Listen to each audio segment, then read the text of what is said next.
Mr. Chairman. Maroney. Thank you, Mr. Chair.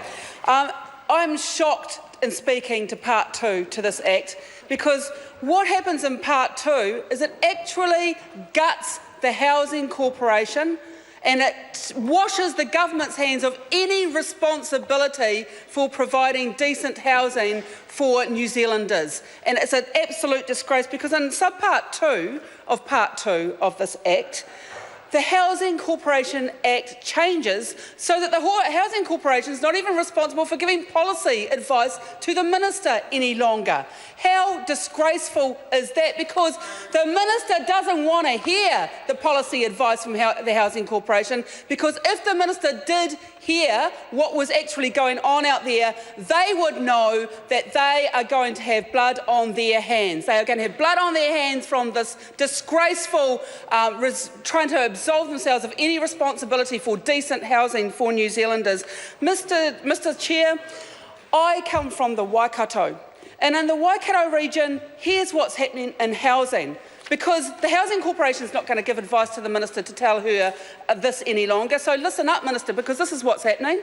Aucklanders are marching down over the Bombay Hills in their droves to buy affordable housing in Hamilton, because they can't do that in their own city where they live and work in Auckland. Because that government has failed to fix the housing crisis. They've buried their head in the sand, pretended that it isn't happening. Well, it has been happening. And now that housing crisis is marching south into the Waikato. And in Hamilton, house prices are going through the roof, rents are going up on literally a daily basis as Aucklanders, and no problem with the Aucklanders, because it's not their fault, it's the fault of this government for doing nothing.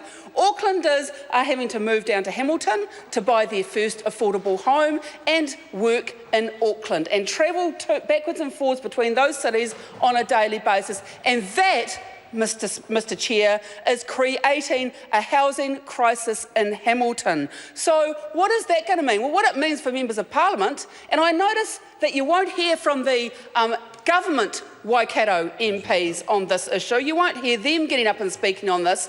But there are people living in cars, there are people living in garages, there are 2 and 3 families living to a home in Hamilton just to make ends meet. Now, just the other day in Hamilton, there was a network meeting that I was at where the issue of housing came up, and one of the community workers asked the Housing New Zealand person who was in that meeting, are houses going to be sold in Hamilton? Are houses going to be sold in Hamilton? And I felt really sorry for this man. But what he said was, no houses will be sold in Hamilton. That's great news. They're going to be sold in Waharoa and Ngaruawahia.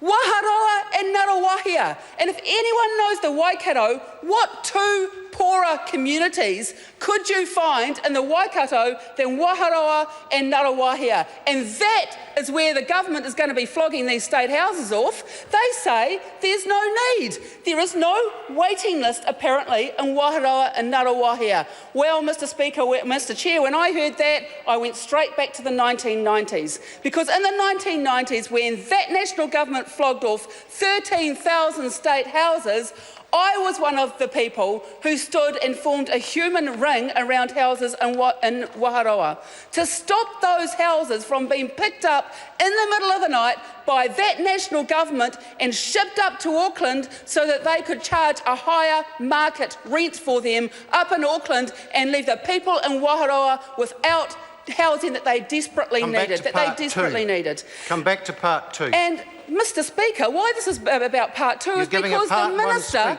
is no longer going to hear from the Housing Corporation about these issues. Order. The member will resume his seat. And I'm sorry to interrupt her. She should have taken the indication I gave her without having to stand on my feet. This is a Part 2 debate. She should have another look at it and not just continue with a Part 1 debate. Point of order, Chris Hipkins.